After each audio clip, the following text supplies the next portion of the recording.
My name's Stephen Powers. I am a sign painter. I am an artist.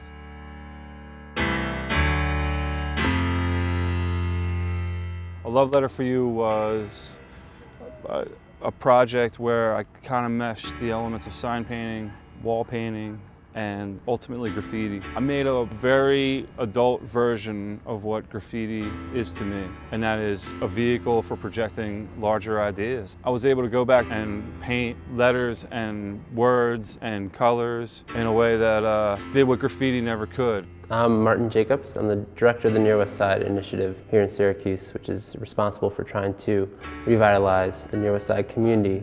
Yeah, this location right here in this triangle is particularly interesting just because you've got Armory Square right here, which is what everybody would deem as kind of the healthiest part of the community. And then right across West Street, and the reason we really wanted to paint these train bridges is the Near West Side, and it is actually the poorest part of our city. It's, I think, the classic Rust Belt city problem where at one point putting this train here made a lot of sense. It serviced all these huge warehouses, and now maybe a train runs once, twice a day. It really shows how the city has changed and how we haven't really adapted a lot of our roads and other kind of large infrastructure for what the current reality is of the city. I'm Chris McRae. I'm director at CoLab. CoLab is a chancellor's initiative. We're an entity that's housed in the visual performing arts here at Syracuse University. We see ourselves as a connector between college, industry, and community. Syracuse has been given the tag of Rust Belt, which really carries a lot of negative connotations. So we talked a lot about this idea of how do you build a community back to understanding of what its self-worth is, what the power is here. I talked to neighbors and kind of what would you want to see happen, and one of the things that they talked about was let's do something with these bridges. There's an opportunity for art, or at least let's just like clean them up.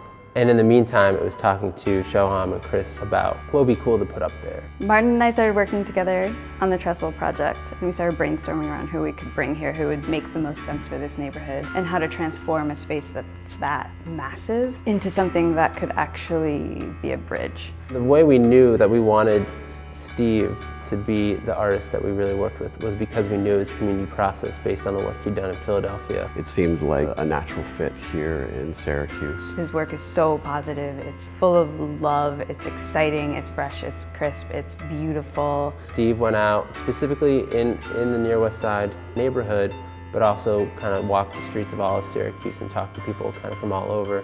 We've talked to people and we've asked them what they love and hate about their community and put it up on this bridge. For the most part, people, there's a level of contentment and satisfaction with the quality of life here that is not usually present in really depressed communities. The neighborhood's very proud of the seasons. They think that being in a city that has 4 distinct seasons is a wonderful draw and it's important to them. At the same time, the #1 word we heard about what they hated about the community was nothing.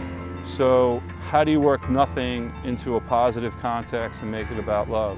What I came up with was nothing to do is everything with you.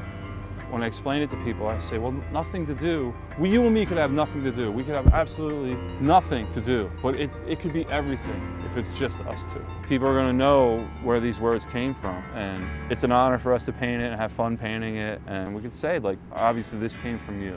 Everyone to take ownership of it. In this project, the community in terms of the city, the community in terms of the Near West Side, the community in terms of these artists, and then the community in terms of Syracuse University, all of those groups working together in a unified voice. The people see the project that we're doing here as a way of disrupting the barrier, of making it the definition between downtown and the Near West Side a little less defined. We want to connect the Near West Side to the downtown area, and this doesn't solve the problem, but we think this is a good kind of first step to bridging those two different communities and just making it more interesting.